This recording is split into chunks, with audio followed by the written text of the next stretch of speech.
Welcome, initiates. Today's word from the Akasha is conscience. Now, this is a most difficult word, but let's break it down. Con means to pull together, but I like the word thoroughly, con, so let's say thoroughly, and then science comes from the word skio, S-C-I-O, skio, which means to know. And in this case, really think about what it means to know, because when you're talking about knowing, that should lead you immediately to what conscience is trying to tell you. To thoroughly know. Well, if you thoroughly know, the philosophers would say that that is an intuition. And that's where we're headed today. Where does conscience come from? It comes from your intuition. What is intuition? Oh, intuition is the most mysterious part of the human being because it's in the human will power. And it is so mysterious that in some ways you can say that our subconscious, our collective conscious, our unconscious, all these different consciousnesses. Notice also this, most people confuse this with the word conscience, but these different consciousnesses, these different levels, how much of that is us? How much of that is personal? How much of that is another voice inside of us? Rudolf Steiner talks about conscience being a second voice inside of us. As a matter of fact, he calls it the superior man or the superior human inside of us. And so we were talking about, literally, as we talked before, when we were talking about Lojong and the initiation processes of Tibetan Buddhism called Dzogchen, that first you see light, then you hear sound, then you hear words. Well, that's what conscience is. Conscience is literally, according to Rudolf Steiner, it would be called the life ether. It's the word. It's when the word sounds. And before that, you'll hear sounding. In other words, music, harmony of the spheres.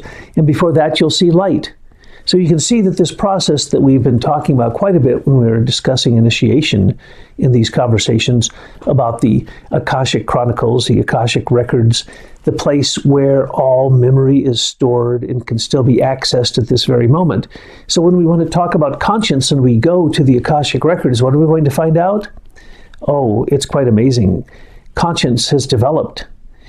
And amazingly enough to me, or surprisingly enough, I should say, that modern scholars would say the same thing that Rudolf Steiner said, which is that conscience could be literally found to have its origin in writing and in philosophy, in the Greek dramatists, especially with Aeschylus, and between Aeschylus and Sophocles and Euripides, you can actually see a transformation from what are called the three Furies, or in Greek the Erinyes. They are three vicious beings who chase you if you've done something wrong until you've resolved it. And they're called the Furies in the Roman version. And so this, according to Rudolf Steiner, we can't really even get to conscience until we have something else. And he made this statement, and I've been making it again and again because it's the only simplified form of anthroposophy, I think. He says the development of human being is about going from consciousness to conscience. Now, what in the world does that mean? And what is conscience?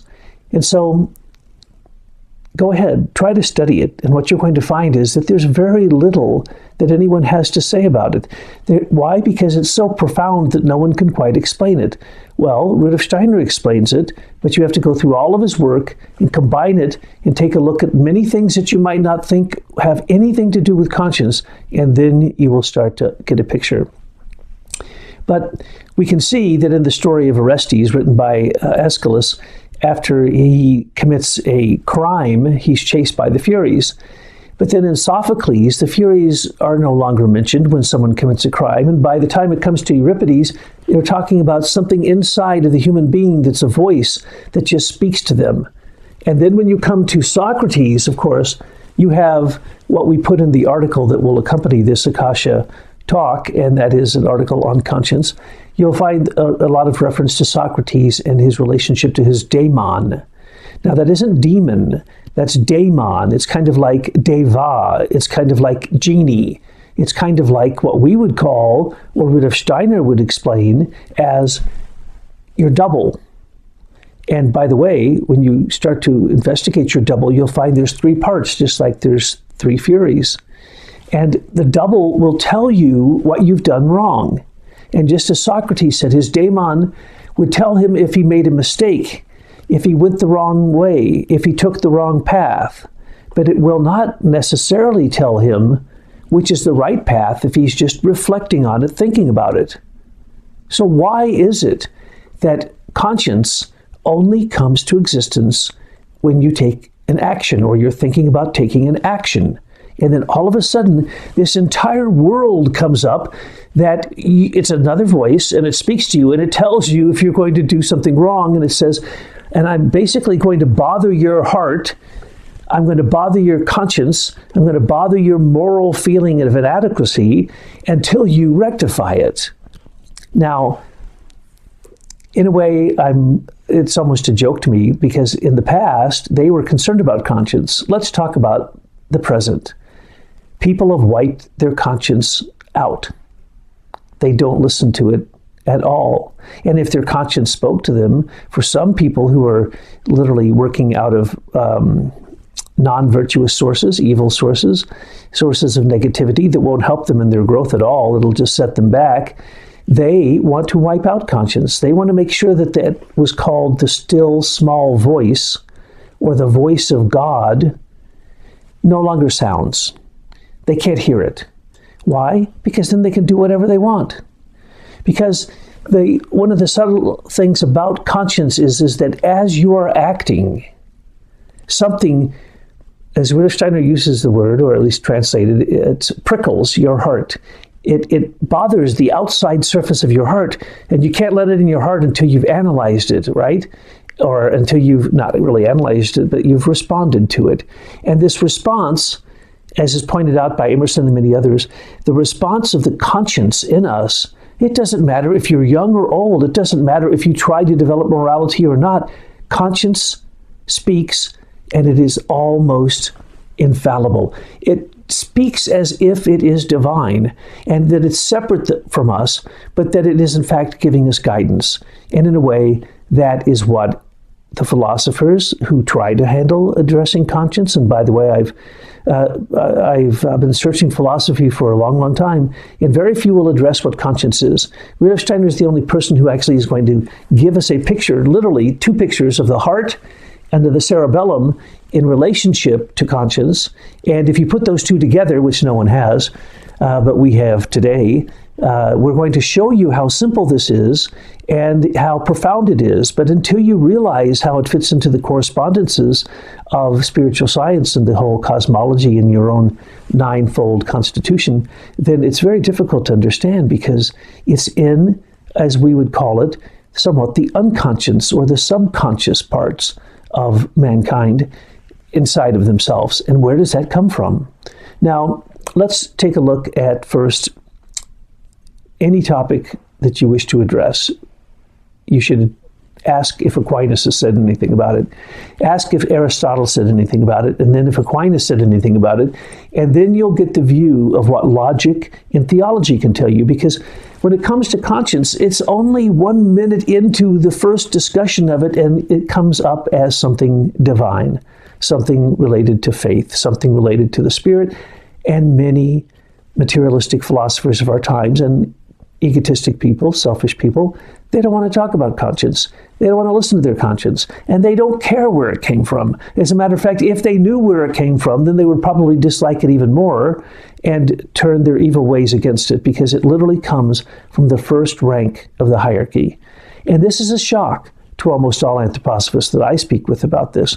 And that's the reason I felt absolutely that it was an imperative drive to make a statement about this, because as of recent, we've been discussing initiation, and we've been discussing the 3 stages of initiation: imagination, inspiration, intuition, all of which are moral steps on the spiritual path: moral imagination, moral inspiration, moral intuition. Now we're talking about conscience. And as you've noticed in anything that I've ever produced that was written, right after I mention those 3, I always mention conscience, even if it's just a slight remark, because that's the direction we're going. As a matter of fact, if at the moment that you commit an act, let's say, for instance, well, let's give an example that Rudolf Steiner gives. He says that if you saw something that happened, that was horribly wrong, absolutely immoral, so unjust that, and it happened right in front of your eyes, your spiritual nature can be determined by how much divine wrath rose up in you against what it is that you saw as a moral action. In other words, what is divine wrath? It's your conscience. What would speak up if you saw someone being harmed by someone else, and you knew it was an evil deed? You would, of course, want to leap into action. The modern world would tell you, don't get involved. It's a legal issue, blah, blah, blah. And don't worry about the other, just worry about yourself. But if you had moral compunction, if you had a moral of treasury of wisdom through your experience, then you would be able to say, I must act. And people who describe this, as a matter of fact, in many novels and many stories and many historical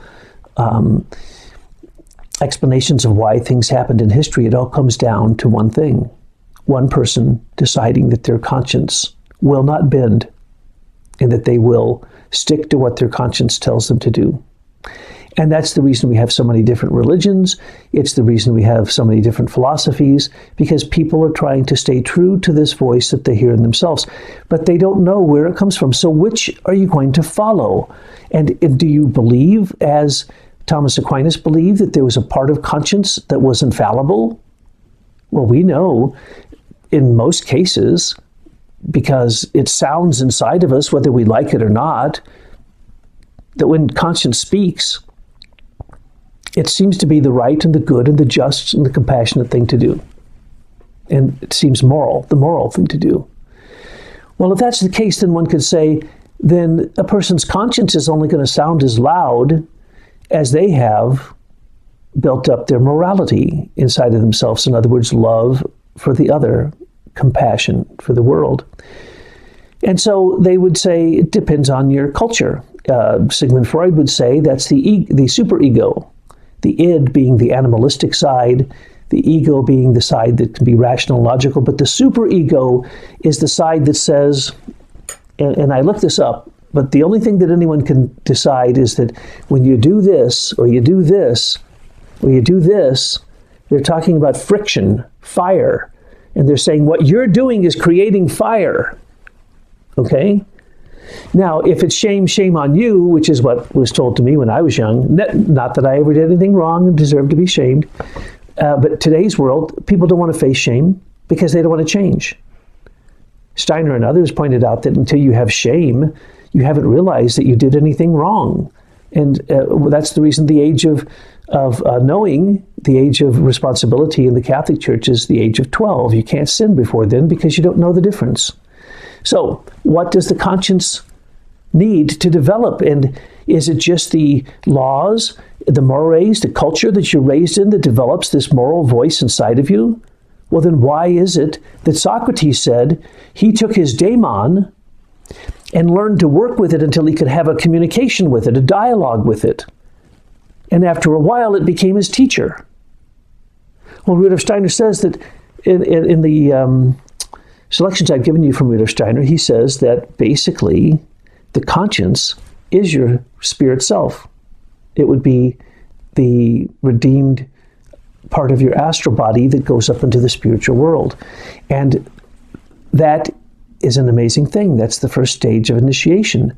So conscience is necessary for spiritual development, for spiritual initiation, for awakening, to awaken to the higher three selves that you have. And of course, as we know, once you reach even the spirit self, you're going to deal with Christ. But Rudolf Steiner said that as the entire human conscience, in other words, the conscience of every human being, okay, so human conscience adds to Christ's body, the life spirit. Now, what does that mean?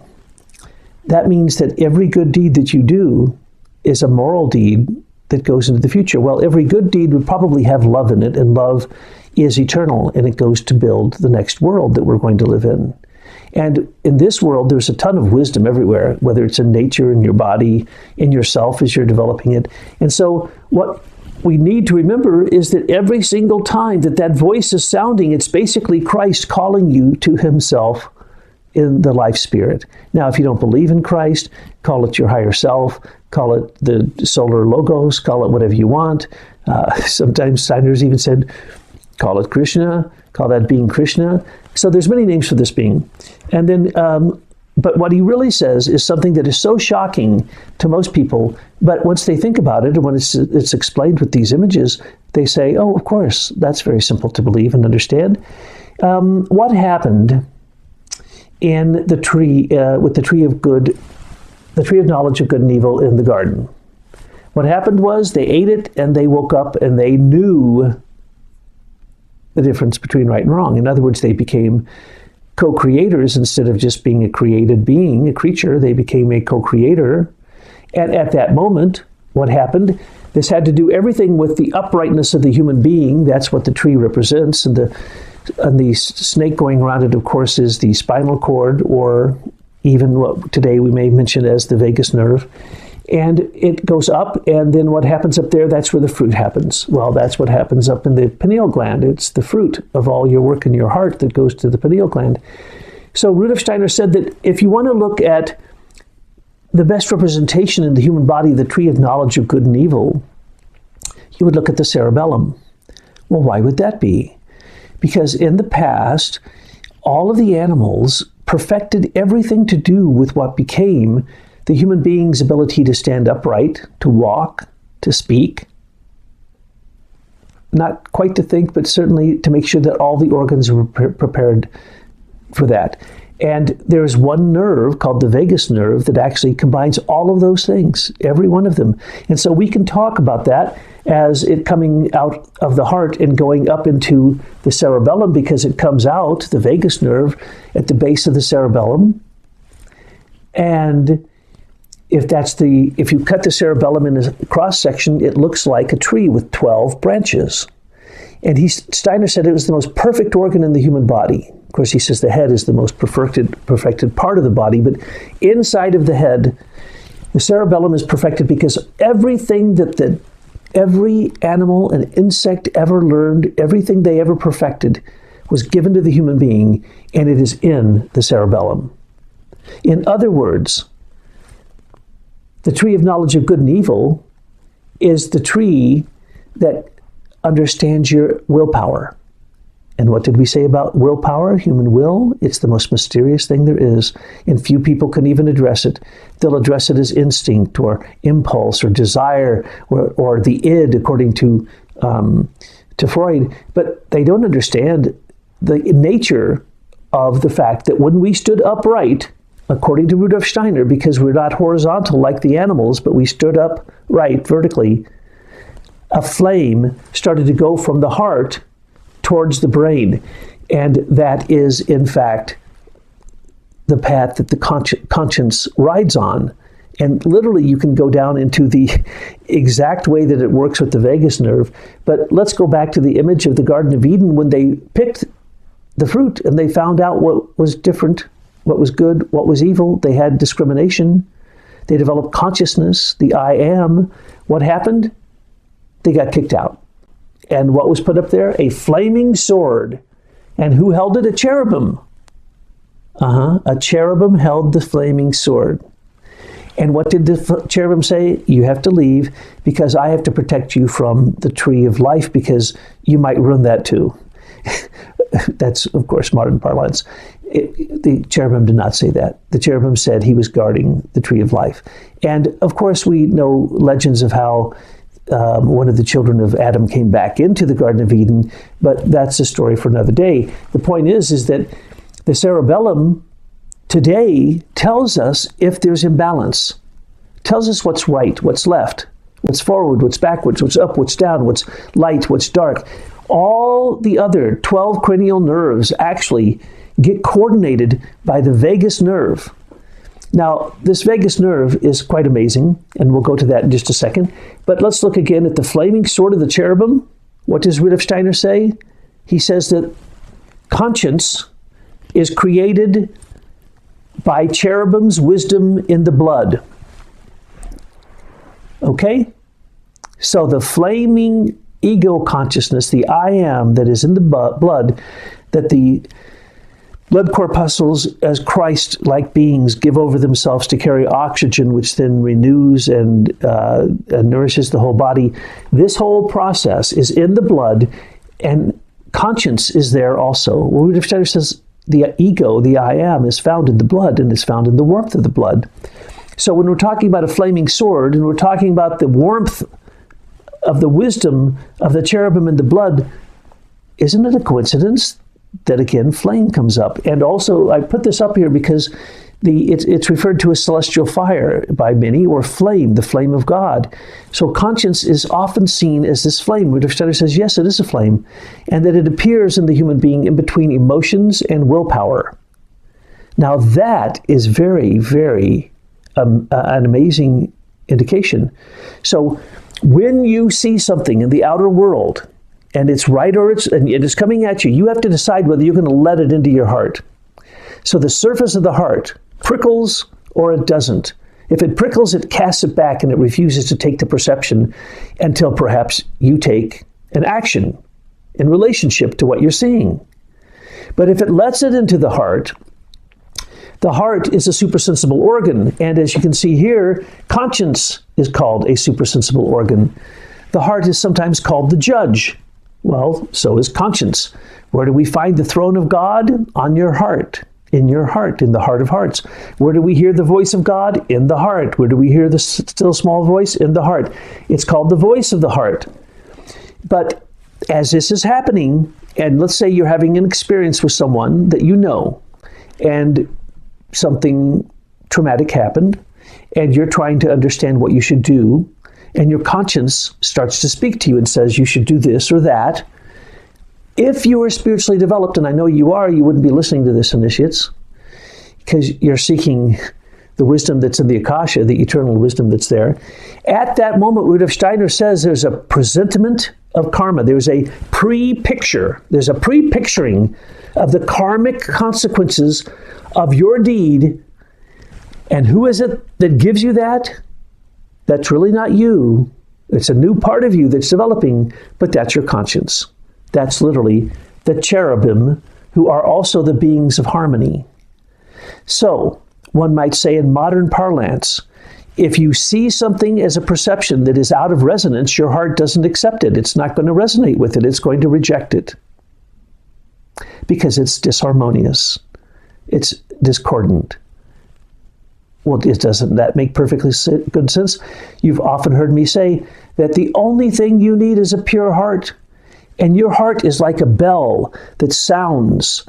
And any perception coming in, you should be able to hear or see the light, to hear the sound, and then listen for the word of what is really being told to you about that perception if it is requiring you to take action. Because action will lead to karma, good or ill. And conscience, higher than consciousness. So all the people who say, consciousness is the highest thing. No, it's not. Because we're not conscious. We do not have consciousness of the higher morality in our conscience. And that has been shown through history innumerable times, because people followed their conscience when it was against everything their thoughts and their mind and logic was telling them, everything their feelings were telling them. The easy way outs were oftentimes much, much, much easier to do than following your conscience. So what we have here is a presentiment of karma. In other words, you get to become a co-creator with your own karma.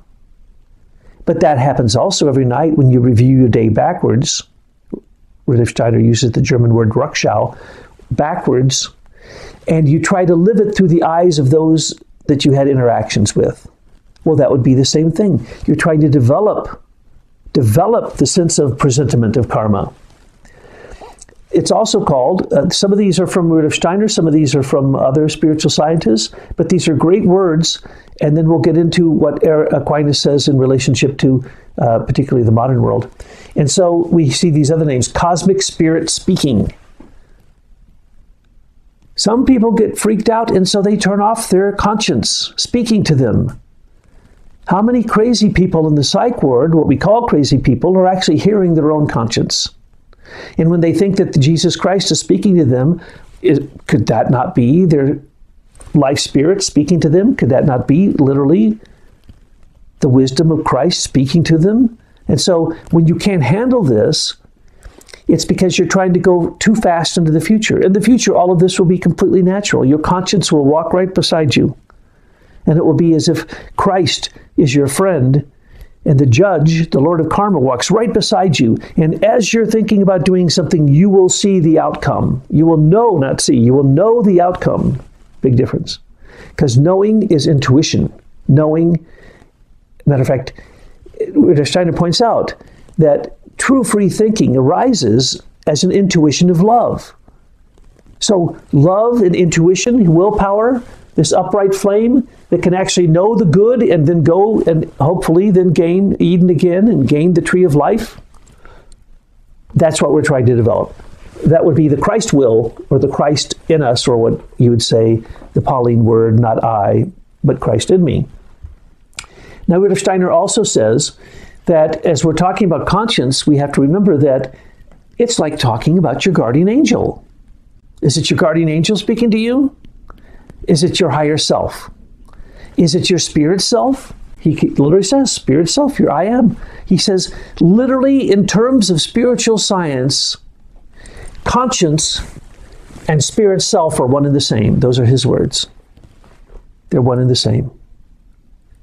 So again, as I keep pointing out, and someday maybe someone else will say they also believe this, but it's very clear. Matter of fact, Steiner says it again and again. He refers to it as the supermen coming to us from Venus, Mercury, and Vulcan, or superhumans. Those are us. Those aren't our older brothers and sisters from the Pleiades. Those are our higher self, the spirit self, life spirit, spirit man coming to us. And you can find that also by redeeming then, of course, the bodies, the ego, astral, etheric, and physical. As you redeem them, they become higher spiritual forces. So Rudolf Steiner says basically it's one and the same. So if you know what your conscience is, you can begin to communicate with it. And if you know that the whole time that they called it the Furies, it was really elements of the cherubim that were trying to develop a moral willpower in the human being who had done something wrong, by chasing after them and prickling their conscience and telling their heart that the deed they did was wrong. Now, that's somewhat theoretical, somewhat spiritual, very spiritual. But now we're going to get down into philosophy. Aquinas says, because he noticed right away that there seemed to be a moral side of the human being that was infallible. And then there was another side, depending upon how cultured you were, how, not really, it doesn't come from culture experience, it's just who you are. So there were some who had this not so good fallible conscience, and others who had an infallible conscience, and they believed that every time they heard that voice speak to them, well, that was because they were moral, they were virtuous, they were pure, they were pious. So when the voice of conscience spoke through them, that was them speaking. Of course, it's not going to speak evil. But for an evil person, what little conscience that might speak, and as we know, it had to develop, and it came fully into its awareness at the mystery of Golgotha. When Christ died, he gave over conscience as a part of the human willpower that could now begin to be understood. And so, it is our task to awaken this, and it is our task to go from a fallible conscience to an infallible synderisa. Now, Aquinas invented a word, and his word was to make the distinction basically between theological, spiritual conscience, which is infallible, and what human beings then do with it. They may hear the infallible voice, but they may not do with it what they're supposed to do. They may not do the right thing. It's always a choice. Humans have free will. So he separated them into two. Conscience was one thing, synderisa was another. He said synderisa was infallible. It was the standard of wisdom. So all the standards of all human beings' wisdom. In other words, like the being of wisdom. Well, of course, that's going to be either the Curiosities or the wisdom that Steiner talks about coming from the cherubim in the human blood. So the standard of wisdom, moral instincts. In other words, that's why the child knows what's right and wrong, even before age 12, and without development of conscience, even beyond their own culture. There are people who rise up against the culture. Where did they get that impulse? So there are instincts that are beyond human impulses. And then there are moral precepts. And this is the great thing. The Senderisa is where your moral precepts are held. In other words, some would say that you perceive something and it comes at you, comes at your heart. Your heart becomes a supersensible organ, and it determines whether or not it's good and harmonious and resonant. And then it determines whether they're going to take that into the heart. And if it does, and it all works out, then they make that their precept. But there might be people with very few precepts. So therefore, there must be that distinction. So this distinction is refined, but one could say this is the future human being, and this is us now. So conscience now is fallible, and it's the standard for action. It's not the standard for wisdom, because that standard for wisdom, there may be a lot more wisdom in you than you can articulate, and that wisdom isn't yours. So it's a standard for action. What are you going to do with this wisdom? Because the voice of conscience may speak wisdom to you that you knew nothing about. But you can still create from that wisdom a standard of action. You can say, well, I believe that it's a good thing to do these things, and create precepts from that also. Moral impulse. Now, you may have the impulse to go help that beggar. You may have the impulse to stop that injustice that creates righteous wrath in you. You may have this impulse coming out of yourself, and when that happens, you may or may not follow it. And that's why it's an impulse. But the instinct is still there for you. And then perception, and this is the one that matters so much, and this is when we'll go to the heart. Moral precepts. If you have moral precepts and you're looking out in the world, sometimes you override your own perception. And you just think the world is this way, and you go out as a fundamentalist and you do all these things you think are moral, and they're not moral at all. I know that may shock some people, and others, they know full well what I'm talking about. So you have to get perception under control until it becomes moral. Your perception has to literally come out of a moral place. When you look into the world, you should be saying, thank you to the beings who created all of this for us. And if you understand the cosmology behind it, then it's a marvel and it's a wonder. And it's a fantastic thing. And if that's the case, then right out of the world, matter of fact, I should mention this because I just brought it up, that out of your wonder in the world,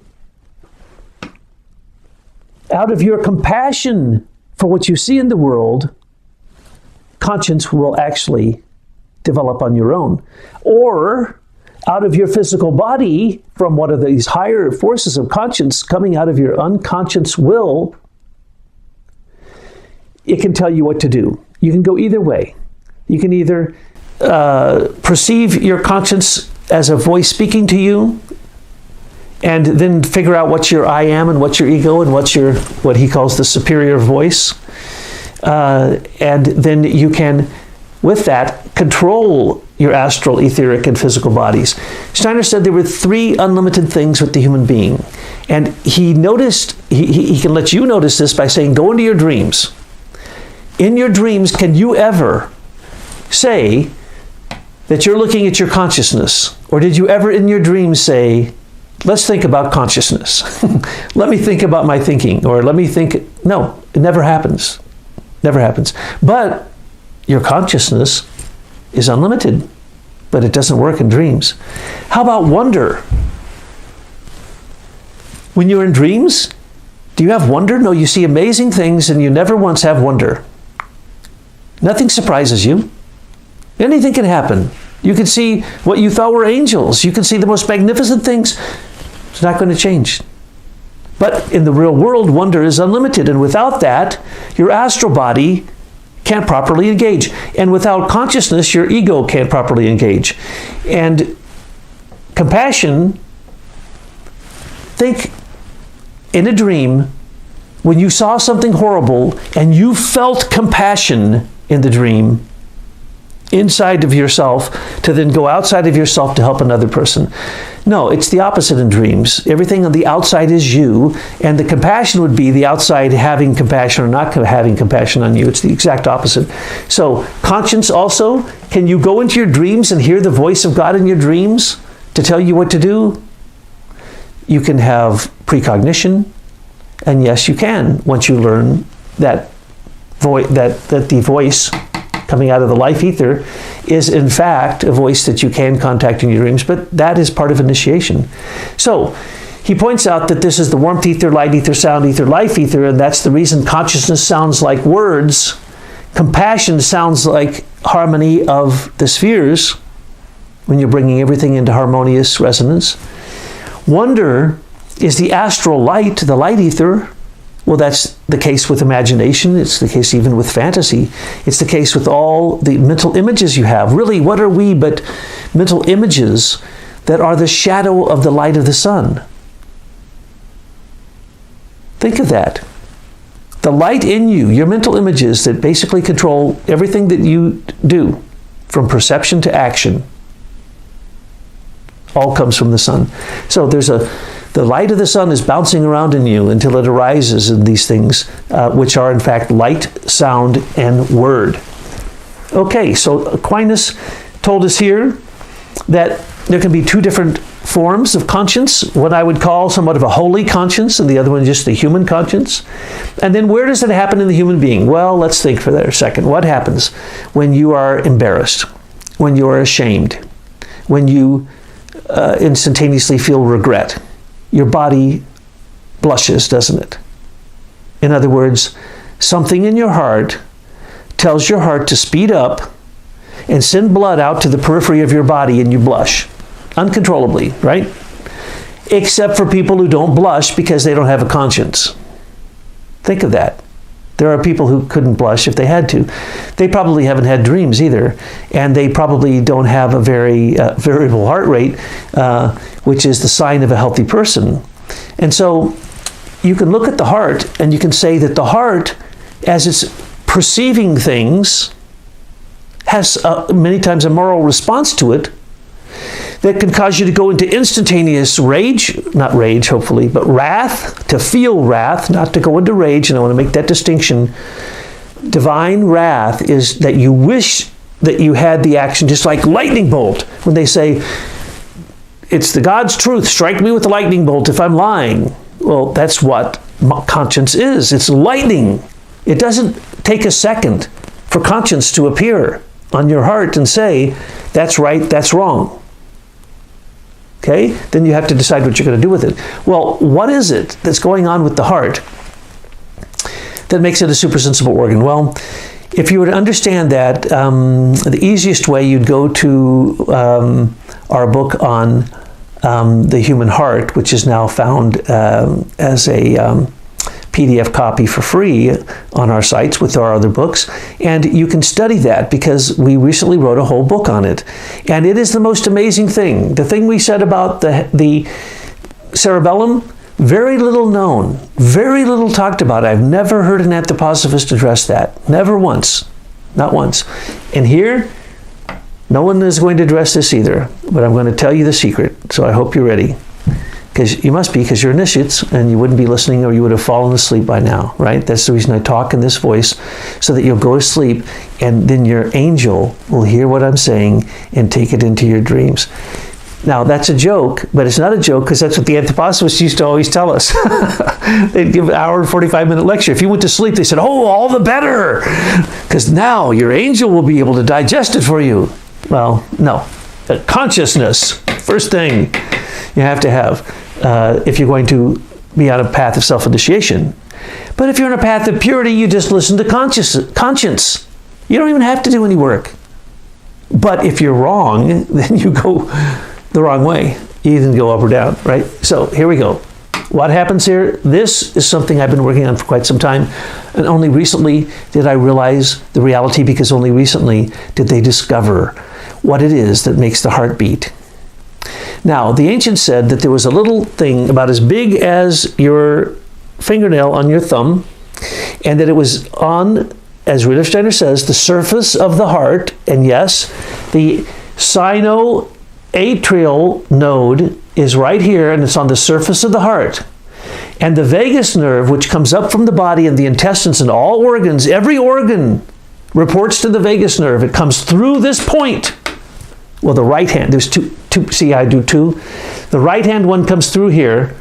This left hand one comes through one lower. This is in the atrium, and then in the ventricle, the left one goes through that. And this is something that is called the Ida, Pingala, and Sushumna in ancient teachings. And this is also called the Rui tree, or the Sintamani tree, or what Rudolf Steiner calls the frontal spinal column. Now, he points out that the frontal spinal column, with our development for initiation, goes from the heart into the pineal gland. But there's still that the vagus goes below, and the vagus reports to the heart everything happening in your intestines, everything except for basically your genitalia, everything else in the lower part of your body, all comes into the vagus nerve. It comes up and goes through the right-hand side, goes through the sinoatrial node. So Ida, Pingala, and Sushumna is the middle. And this is the parasympathetic nervous system. In other words, everything below your heart, you don't tell it what to do. It does it. And who controls it? Spiritual beings. And they do it for you. It's very simple. Like even your gut is run by a bunch of fantastic microbes that we don't even know what they are.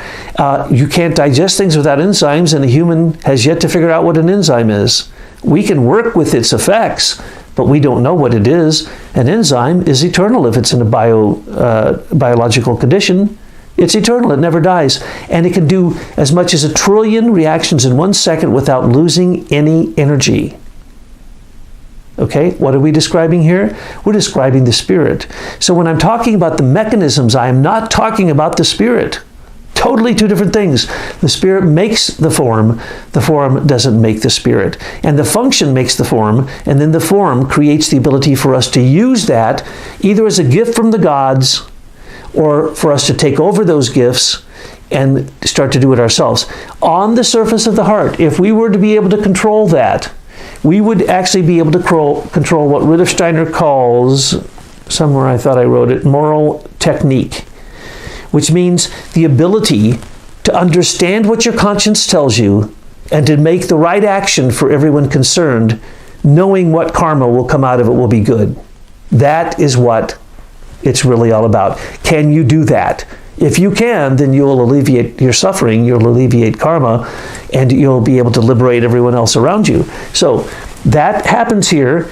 As we're reading the parasympathetic nerves, all the organs down here are parasympathetic. They're not sympathetic. We don't control them. The heart is turning into a sympathetic organ. Right now it's parasympathetic and partly sympathetic. When you blush and you're embarrassed, do you control it?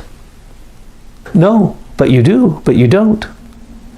You don't control the mechanism, but the fact that it happened is something that you can control. Can you learn not to be ashamed and not to blush? Yes.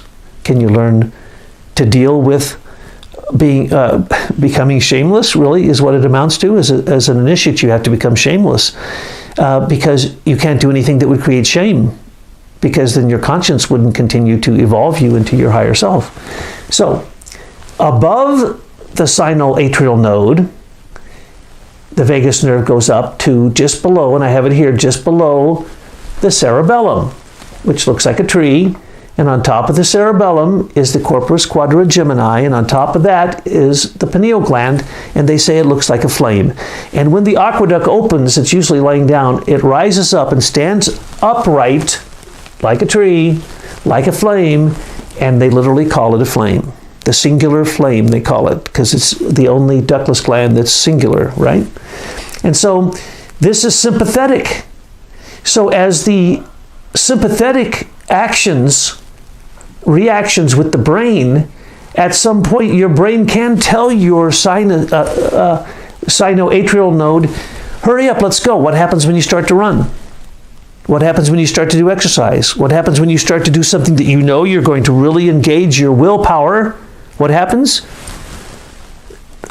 Well, this is what happens, but what happens, generally is to say that it starts to speed up. Okay? So there's the sino-atrial node, then there's the atrial ventricle node, which slows down the heart. This is the pacemaker. And then below it is another one that will slow down the heart if your heart gets going too fast as an emergency. It will not. In general, it'll slow it down. Now, here's something that's really amazing.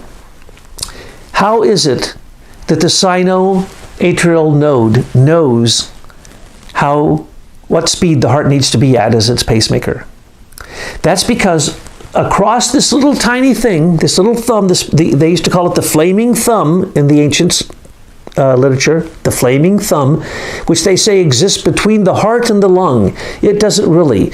It exists in the heat that's coming from the lung and in the exchange with the blood going back and forth between the lung and the heart. But what it really is potassium, calcium, and sodium.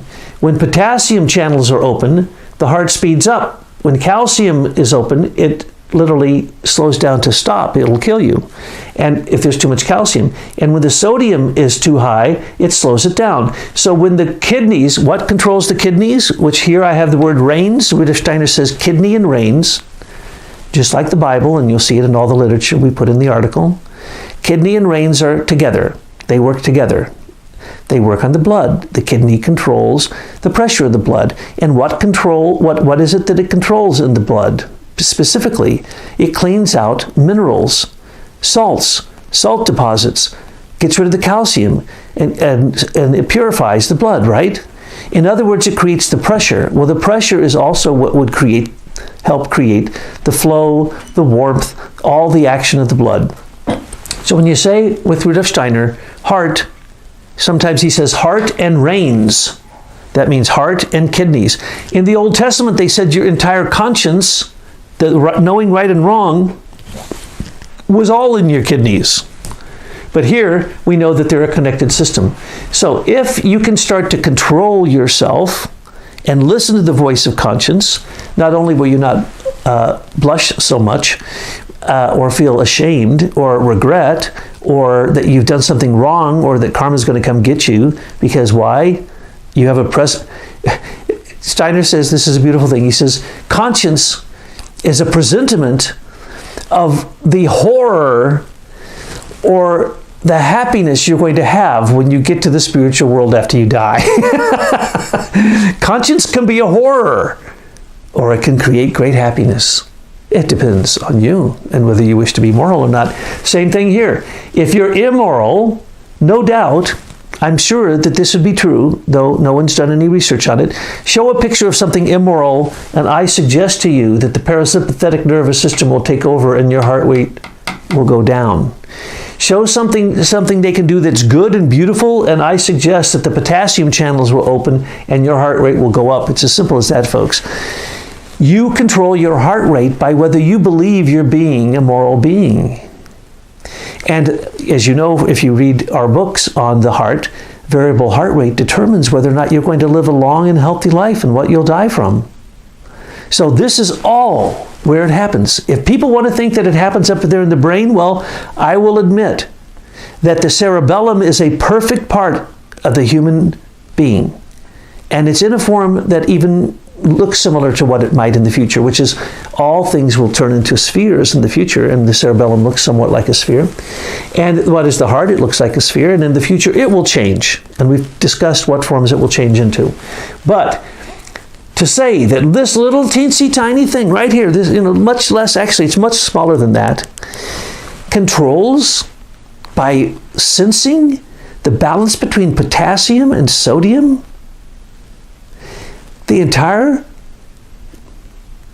bloodstream, the heartbeat, which controls how you feel.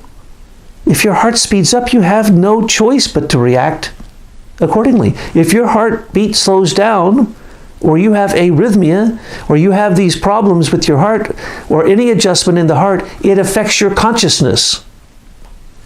And what affects your heart? Conscience. If you have a clear conscience, Rudolf Steiner says, you'll be able to sleep at night. Now, John Barnwell points out that, well, that's until the modern times, when if you have no trouble sleeping at night, it may be because you don't have a conscience. And that's true. And it's absolutely true that we can stop this voice from sounding. We can increase the voice. We can learn the alphabet of the voice. And we talked about this last time. The alphabet of the spirit is the hierarchy, or the Aristotelian 10 categories. And so as you want to get into the spiritual world, you can do it the simple way by starting with conscience, or you can do it the long route, starting with consciousness and evolving it and beginning to understand all these things. Now, people look at this stuff and they go, you wrote too much stuff on the board. That's too much to cognize. I listen to your tapes over and over again, and I take notes because you talk too fast and you go over too much, and there's too much on the board. That's all true. That's all true. And my producer, I don't know why she doesn't pull her hair out, because I do write too much and I do go too fast. But what do you expect me to do? I'm talking about a topic which the only way you can understand this is if you go into the Akashic records. You go into the Akashic Chronicles. You understand the Christian cosmology of Rudolf Steiner or some other spiritual scientist that is completely comprehensive, or else you can't get this. But if you do get it, then the thing you want, and that's who my ultimate producer, Tyler Gabriel, told me to do, talk to the initiates in the crowd. We have already done so many tapes on all the basics. We're talking about the subtle points here. And these points are points that I have been in anthroposophic meetings with the world leaders of anthroposophy, arguing these things with them. And many times they told me I was nuts and crazy until I quoted Rudolf Steiner back to them. You know, they'll tell me the conscious doesn't come from cherubim. And then I quote, Steiner says, what are you talking about right here? Steiner said it comes from the... And they go, what? Something comes from the cherubim besides lightning and thunder and harmony and love? And yes, conscience is like lightning striking. And the voice of conscience is like thunder. And where does thunder and lightning come? The lowest part of the cherubim and the seraphim, the beings of love, appear in thunder and lightning as a balance to our system. Now, the angels appear in the water, and the archangels appear in the air, and so on and so forth. So there's a mix of all of this happening. I'm not saying they're limited, but I'm saying that when you hear that voice of conscience, you are hearing a spiritual being speak to you from the realm of the cherubim. I know no anthroposopher that's ever said that besides Rudolf Steiner.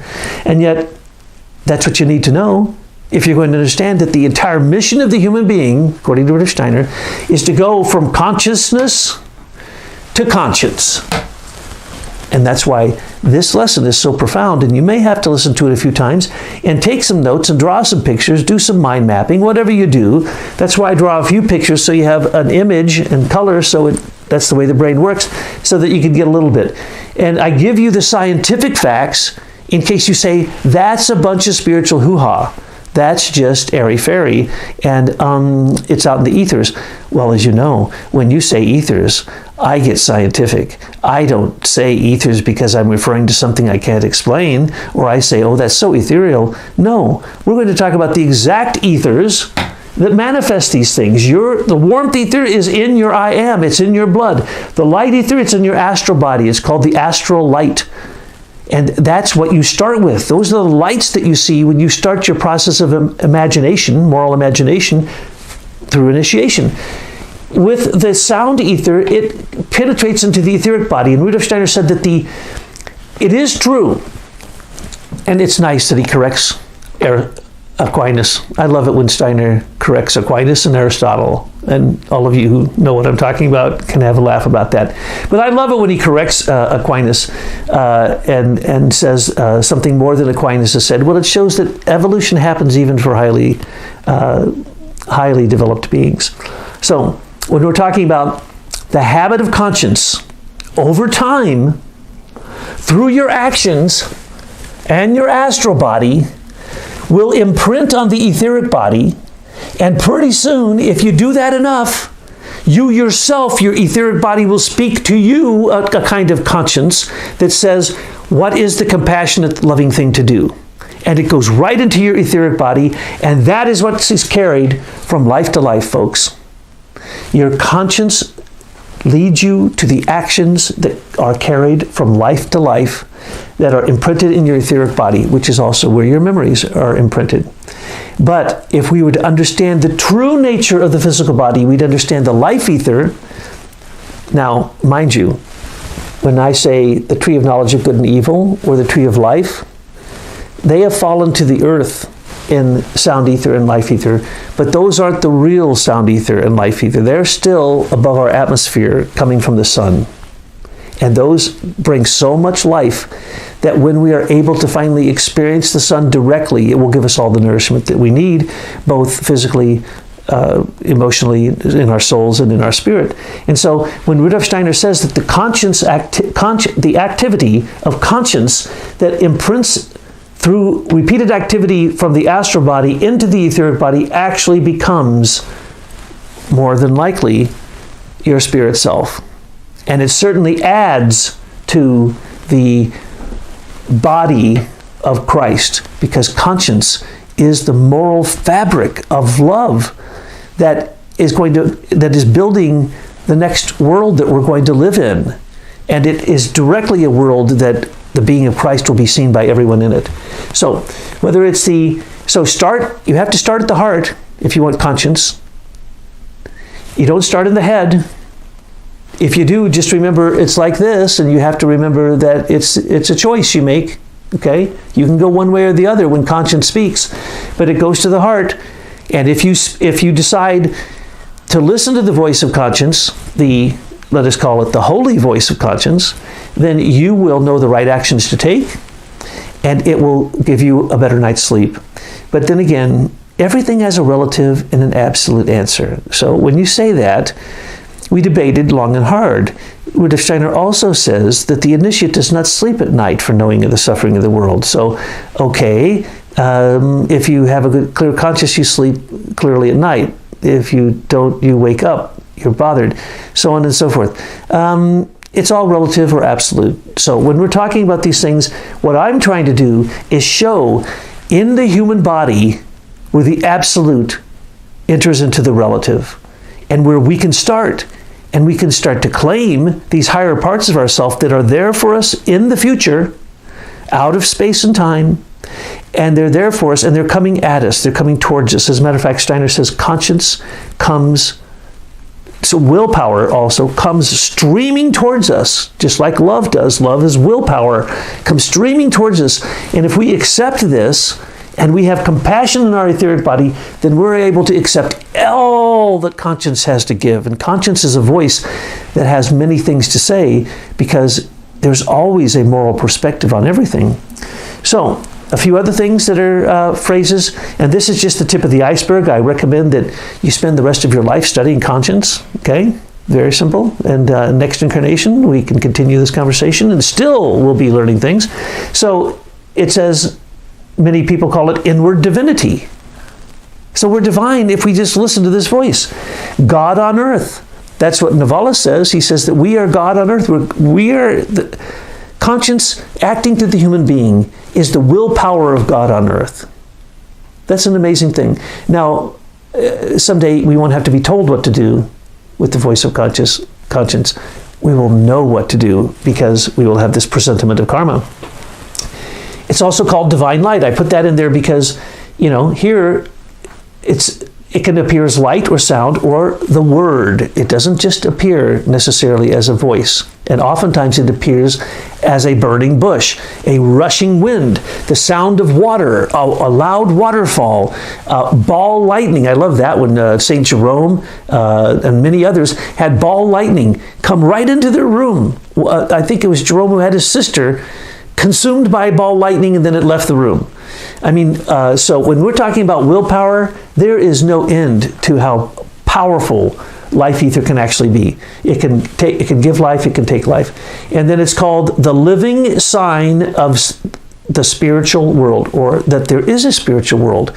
Conscience, to some, is proof of the divine. Isn't that an amazing, simple thought? And to know that it sounds in us from the time we can understand speech, and even before then, it tells us not to do certain things. That's for sure. It's just like, they always say, why did God tell them not to eat the fruit? Why did he put it there to begin with? Well, that's conscience. It tells you what not to do. But at the same time, we had to follow that path so that we could develop to become co-creative beings. The superior voice, Emerson says there's a little guy in you and the big guy, and there's a battle between them, and sometimes you don't know who's on top and who's winning.